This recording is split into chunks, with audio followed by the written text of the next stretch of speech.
Listening test. You will hear a number of different recordings and you will have to answer questions on what you hear. You will have time to read the instructions and questions and you will be given time to check your work. All the recordings will be played once only. The test is in 4 parts. Now turn to part 1. You will hear a conversation about a New Year's party. First, you have some time to look at your questions 1 to 4.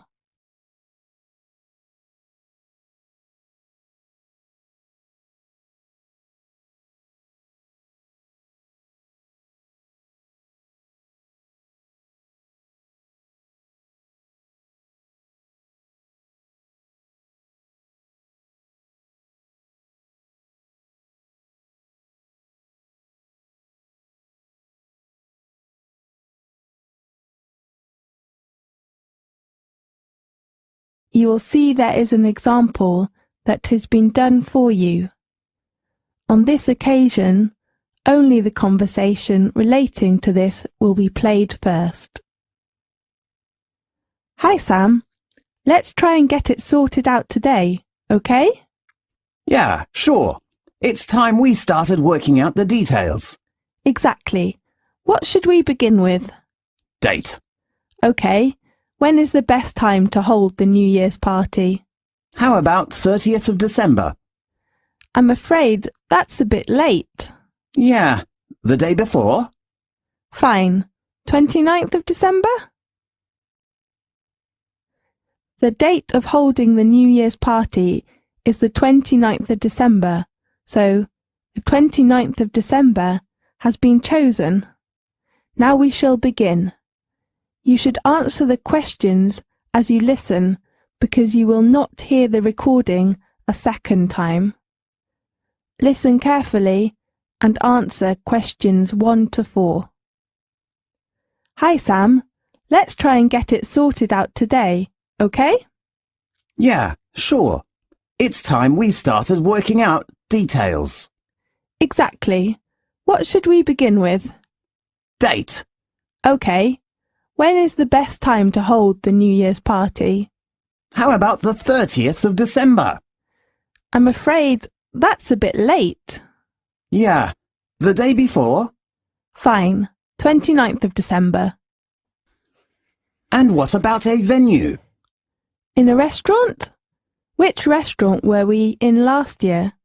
Let me think. It is Tulip Garden, but I don't think it was a good choice. Why? The venue is too small, and we have about 30 people, more than last year. You're right. So how about our common room on the 2nd floor? Great idea. And then let's think about invitations. All staff and all students. How about last year's students? What do you mean? I know someone who has graduated already but still stays in the city. He might want to come to next month's graduation ceremony. Fine, I will confirm the person later. Right. How about the cost? £15? Is that okay? What? 50? No, 15. Right. The next one is the food and drink. In my mind, it's better for us to book them from a restaurant. Definitely. Which one do you prefer? How about Tulip Garden? Okay, and we should choose the menu and pay in advance by deposit. How many days in advance? A week? A week is not enough. I think at least 7 working days. Okay. How much is the deposit? I'm not sure. Maybe £80? I think it's a little too much. £70? Right. Now look at questions 5 to 10.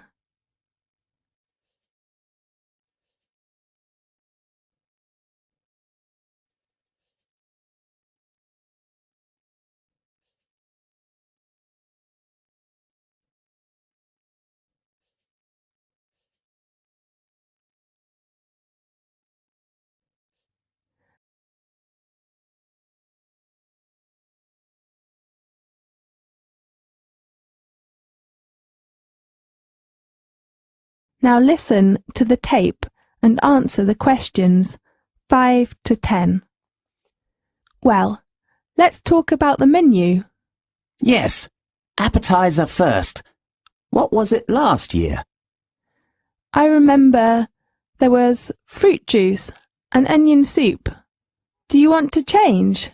Yes, I didn't like that soup. Maybe we can order tomato soup instead of onion soup. Is that okay? Good. And the next one is main course. How about chicken or beef?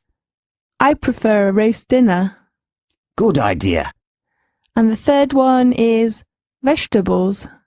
How about a vegetable salad? Fine.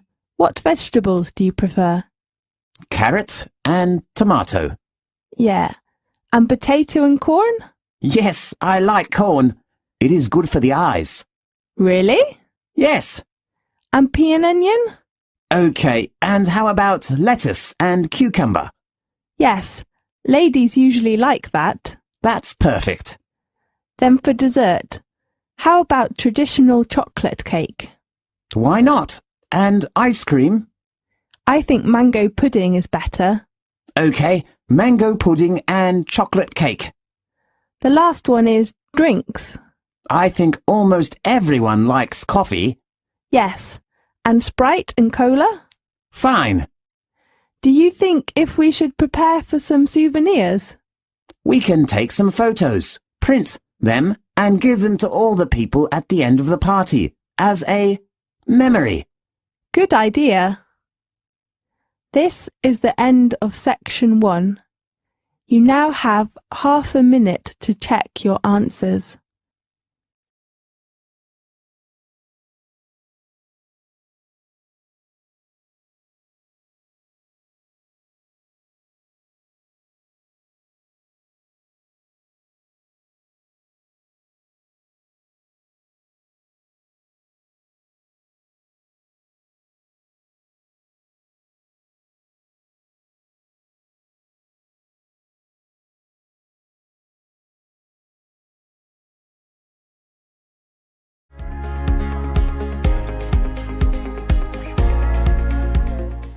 Part 2. You will hear a conversation about a computer centre in campus. First, you have some time to look at questions 11 to 17.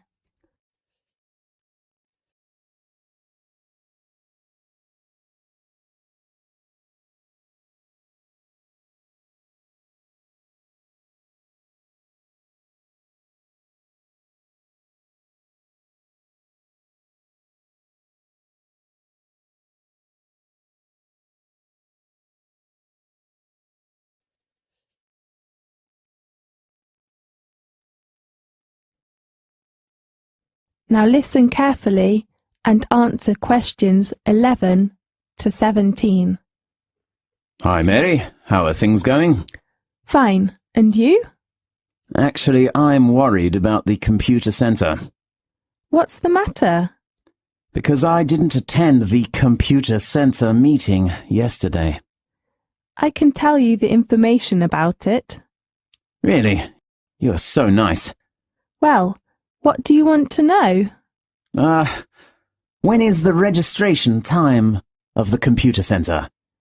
It is at 9 a.m. to 4 p.m. from Monday to Friday this week. Today is Friday, right? Yes. Oh no. Don't worry, you can register tomorrow morning. But tomorrow is Saturday. Yes, on Saturday. The registration time is 9 a.m. to 12 a.m. That's so great. Yes. Do you know where the registration office is? Yes, room 214 on the second floor of the main building. 240 or 214? 14. And you should take some documents when you go there. What kind of documents? A fee? No, we are registered students, so we needn't pay any fee. Great. You need to take your student card and one passport photo. Okay. And on the meeting, the lecturer told us some rules of the computer centre we have to know. What kind of rules? Is that very important? Yes, the first one is the opening hours. I hope it closes late. Right, it opens at 9 o'clock as usual and closes at 11 in the evening. Perfect. There is no smoking and noise in the computer centre. Fine. Can I take some snacks? You can only eat something in the lounge. Then can I take my bag into the computer centre? There is a student locker in the lounge. You may put your bag in the locker, so do remember to take a lock. Fine. And do not occupy the locker for more than 3 days. Yes. May I reserve a computer? Yes, there is a reservation system in the computer centre. You can reserve it 3 days in advance. Fine. I'd like to know if there is a photocopier or printer in the computer centre. Of course, on the second floor, but remember to take your student card. Why? Because none of the machines take coins. Fine. And do not use them 10 minutes before the centre is closed. All right. Now look at questions 18 to 20.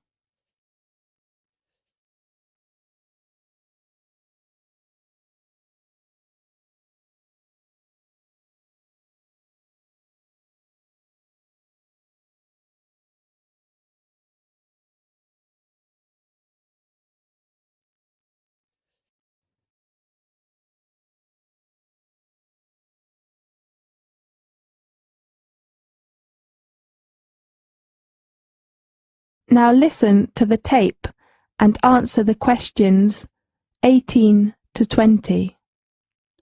Well, can you tell me where the computer centre is? In the main campus? Do you have a campus map? No. Well, I'll draw a map for you. Do you have a pen? Yes.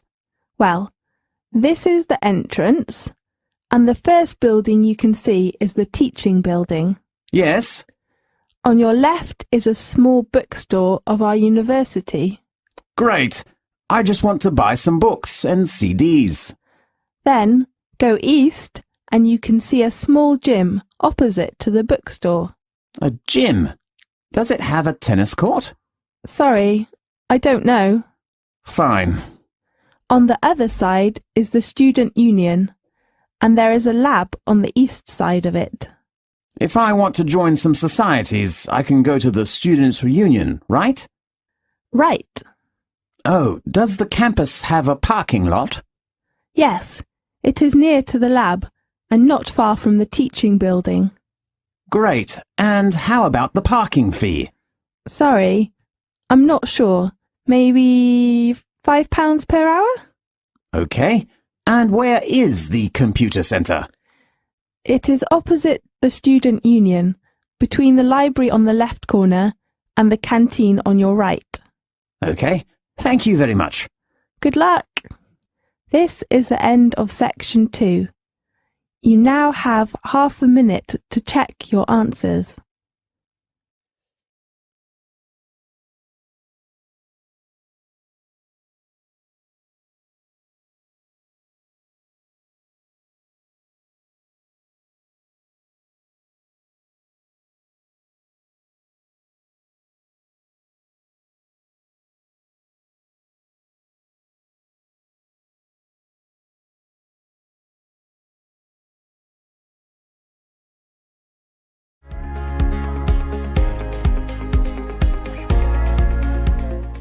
Part 3. You will hear a conversation about a student's dissertation meeting. First, you have some time to look at questions 21 to 26.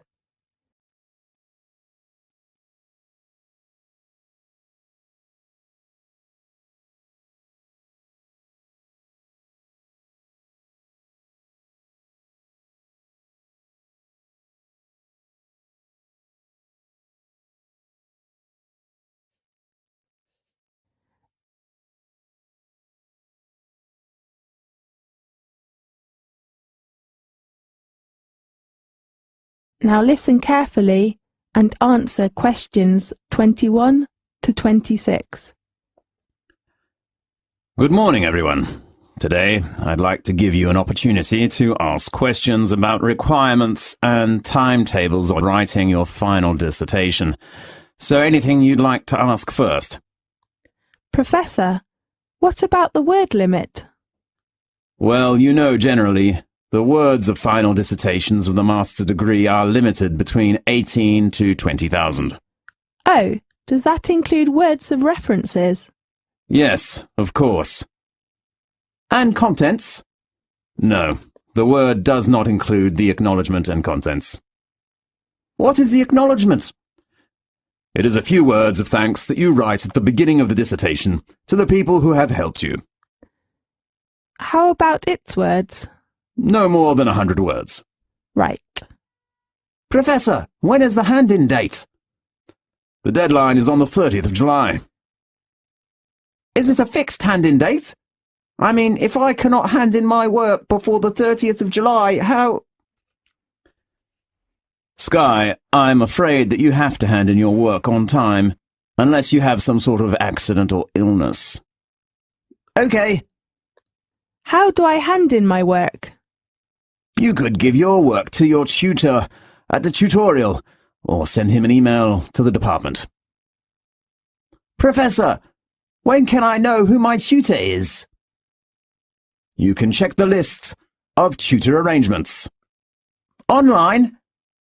Yes, or you could go to our department office to check. Fine. How many tutorials do we have in a week? Usually there are 2 tutorials per week. How long do they last? 2 hours? No, 1 hour on afternoons. Both on weekends? No, one is from 1 p.m. to 2 p.m. on Tuesday. The other is from 2 p.m. to 3 p.m. on Friday. How about the requirements for the format? You can check their requirements online. But one of the most important things is to have a printer. Printer? Yes, we usually keep all dissertations on file, so you must print your work by laser printer. Fine. Now look at questions 27 to 30.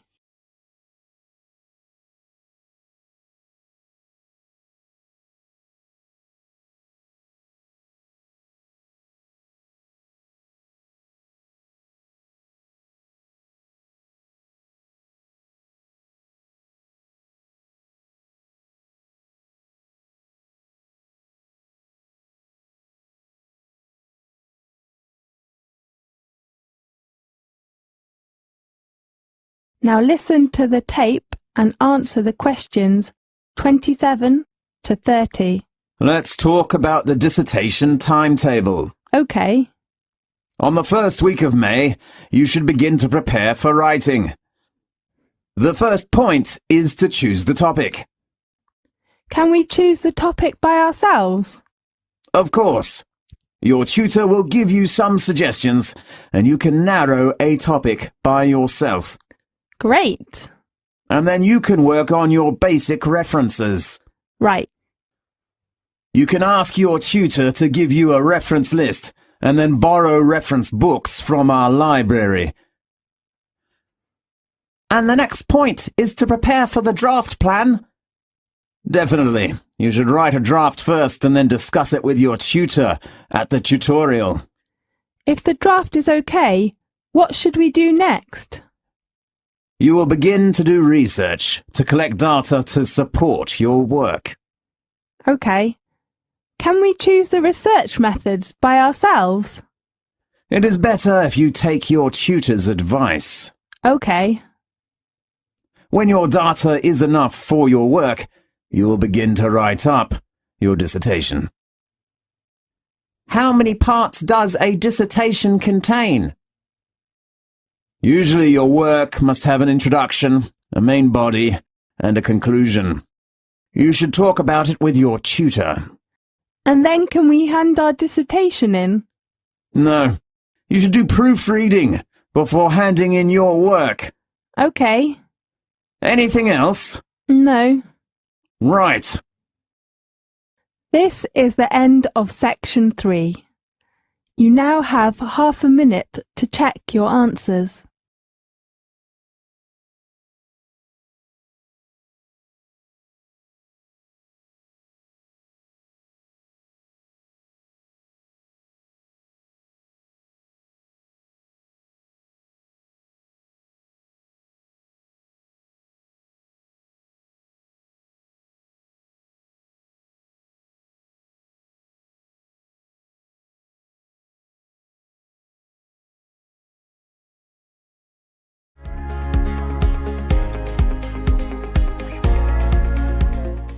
Part 4.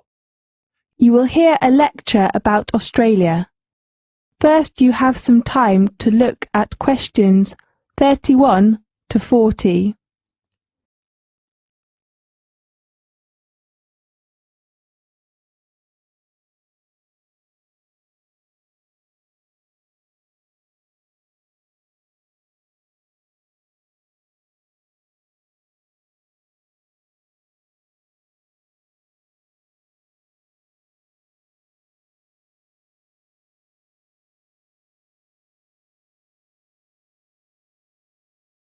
Now listen carefully and answer questions 31 to 40.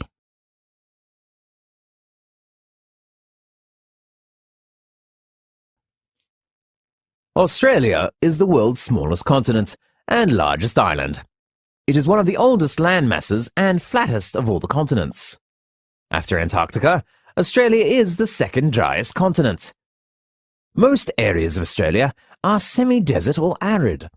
Almost 40% is north of the Tropic of Capricorn.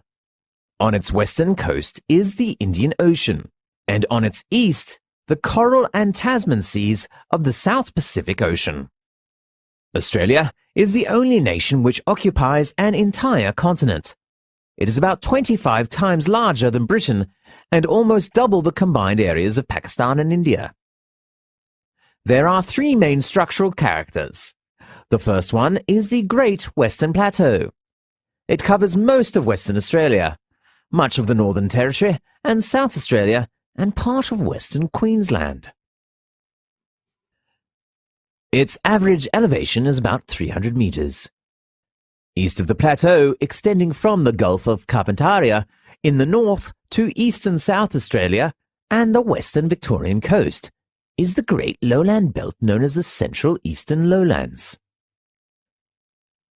The belt's average elevation is 150 metres.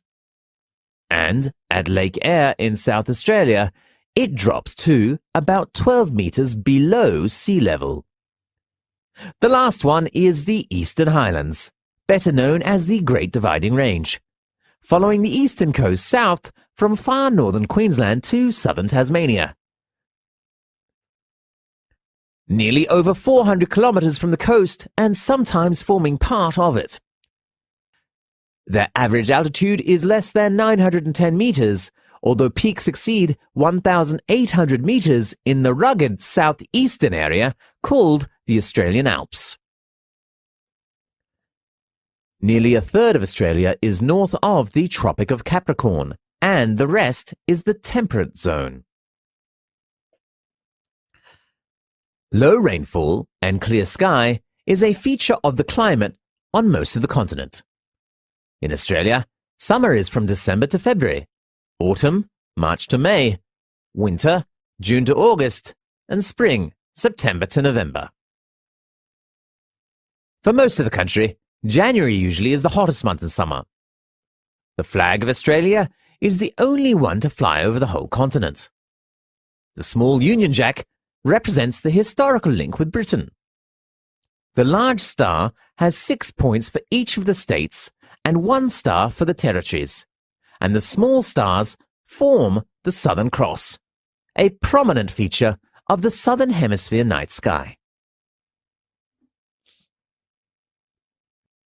Australia has no official or traditional national costume.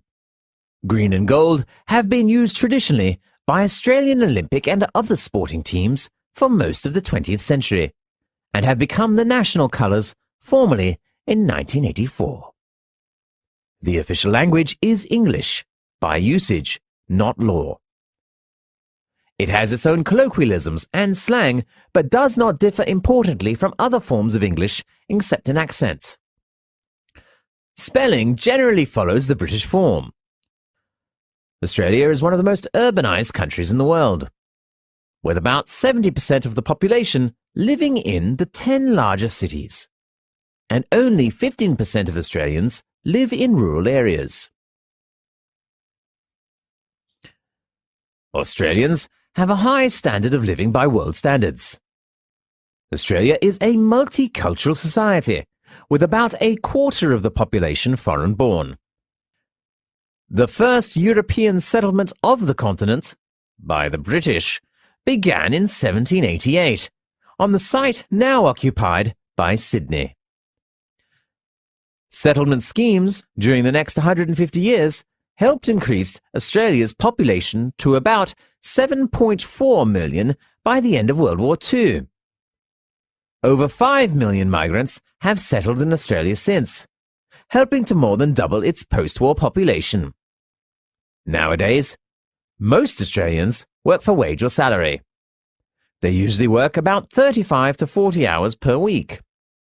Employees can get paid annual leave, about 4 weeks, sick leave, and long service leave. They also have about 10 paid public holidays per year. Most people retire at the age of about 60 to 65.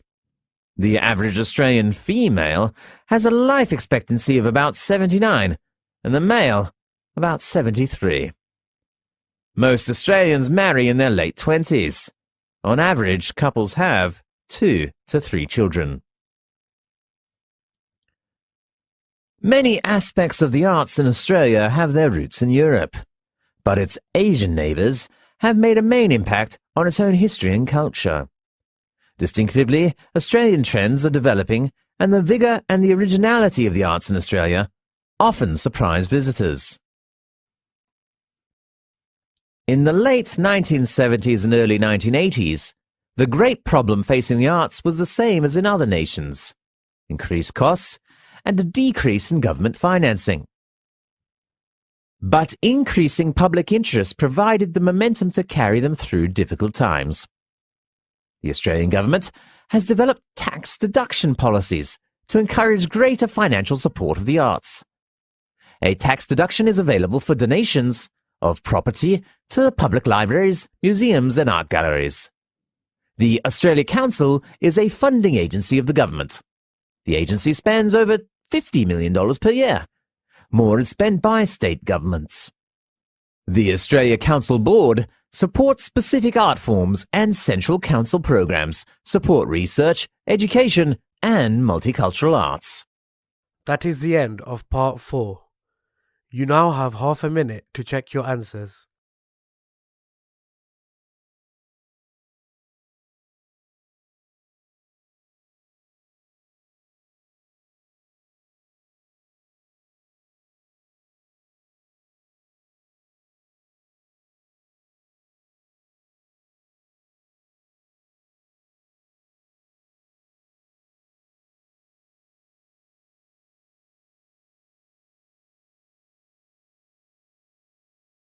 That is the end of the listening test.